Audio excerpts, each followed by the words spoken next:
Sige sir, on. Sige sir.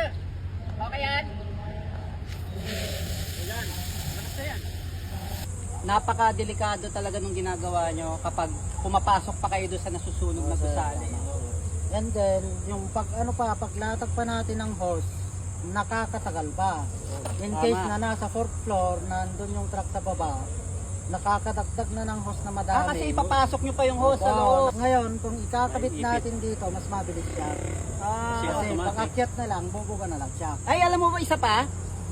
Malamang malaki din ang ginagastos nyo sa mga breeding apparatus, di ba? Sa breathing apparatus. Kasi papasok kayo sa loob. So hindi mo na kailangan yun dahil nasa labas yung piloto nito, nasa labas yung nagbubuga. Hindi na sinusugal yung buhay, makakabawas din sa expenses. And I'm sure every time ipapasok mo to sa gusali na nasusunog, malamang nasisiraan kayo lagi ng hose. Yes. Napupunitan kayo, nasusugatan yung mga hose. 'Di ba? Kasi syempre preparesahin mo nga naman yung napasok sa loob. Hanggang 4th floor, 5th floor, kung ano man. Kaya ito sa tingin ko to easily. Kaya nitong mag-climb in a few seconds papuntang 5th kahit 10th floor eh. Nakita nyo yung bilis kanina eh, di ba? Sa 5th floor, sir, gagamit tayo ng kamo na lang 10 boses. Sa 5th floor pa lang. Pag nasa labas tayo at ito ang gamit, kamo na lang. Dalawang hose lang. Nasa 3, 4 lang. O ba, angales pa. Oo. Oo. Kasi ito pa nga lang host na to, ano to, 100 feet. 100 feet, sir. 100 feet yan. Nasa Oo. 5th floor tayo, iikot-ikot pa yan dyan. Kailangan natin. Actually, mga- dalawa lang nito, kaya na itong Oo, umakyat ng ano ha. Babawasan Ng pa 4th yung feet presyo floor, ha? niya. O guys, para malaman nyo na hindi to kwentong bumbero. Totoo to, legit to guys. Chip, pakilala muna kayo. Ako po pala si SFO to Greg Pichayda ng Quezon City Fire District. Kasama ko si FO1, Efren Junior Giga, kayan po. Si Sir, 15 years na yan sa serbisyo guys. Sobrang kabis. Kanina nga nag-uusap kami tungkol sa mga apoy. Tinuturo niya sa akin kung ano yung mga pampatay ng apoy. Hindi lang tubig, pati yung pressure. Parang hammer. Sabi mo, di ba kuya? Parang hammer yan. So kailangan talaga malakas ang pressure ng water at ng hose. And inimbitahan ko si na kuya para mapanood nila. Para makakuha tayo ng professional opinion.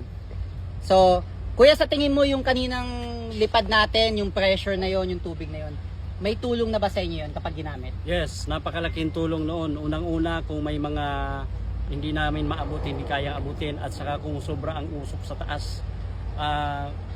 Minsan nauubusan kami ng self-contained breathing apparatus, nawawala noon. Pag-aakyat pa kayo, no? Pa kami. Tsaka Napakalaking tulong tsaka yan. delikado. Delikado.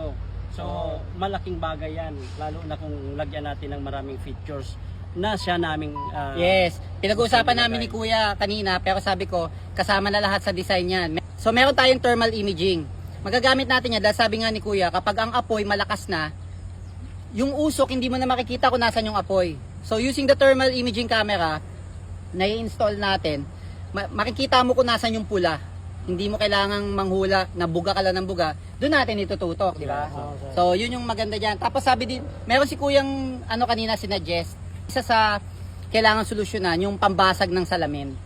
Kapag lalo na pag mga high rise, kailangan basagin yung salamin. So sabi ko, pwedeng kabitan niya ng parang mga airsoft na pwedeng bumasag ng salamin bago bumuga ng tubig. Of course, meron tayong camera para sa visual. And suggest ko din dito, kasama sa design niya, is meron actually second drone. Alam niyo yung mga maliliit na drone na may camera, kasi kailangan ng second perspective nung piloto na nagpapalipad nito. O clear ba ako dyan? Meron bang kable dyan? Meron ba akong tatamaan? So, it's a whole team operation. Pero napakalaking bagay nito kaysa isugal nyo pa yung buhay nyo na pumasok sa loob ng building, tapos dun pumatay ng apoy, di ba? Oh, so ayan guys. Magandang data gathering yung nangyari ngayon. Nasubukan natin. Ang daming nag-request niyan. Sabi nila, tatangayin yan kapag totoong pang firefighting host na. Sabi ko din, oo, pwedeng tangayin yan. Pero ngayon nalaman na natin na kaya pala. Kahit maliit lang kaya. So, imagine niyo kung 1/8 to, kapag full scale na to, kaya din i-times 4 yung kaninang pressure na ginawa namin. Which is yun na yung full blast nila. Sabi ni Kuya, yun na daw yung ang humahawak na nun, 2 tao. Yan. So yung humahawak na 2 tao na yon na full blast, kayang-kaya yun ng full scale natin. Ito guys, totohanan na to. Ayan,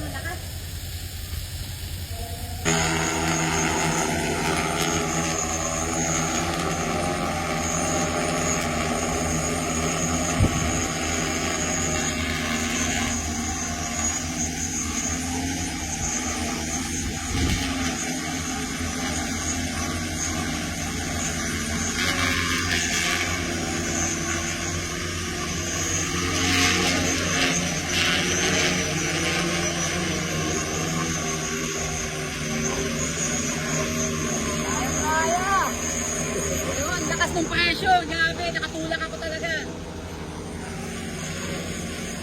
Pero kaya-kaya.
Hanggang napansin nyo, hanggang lumanding nakaganon siya.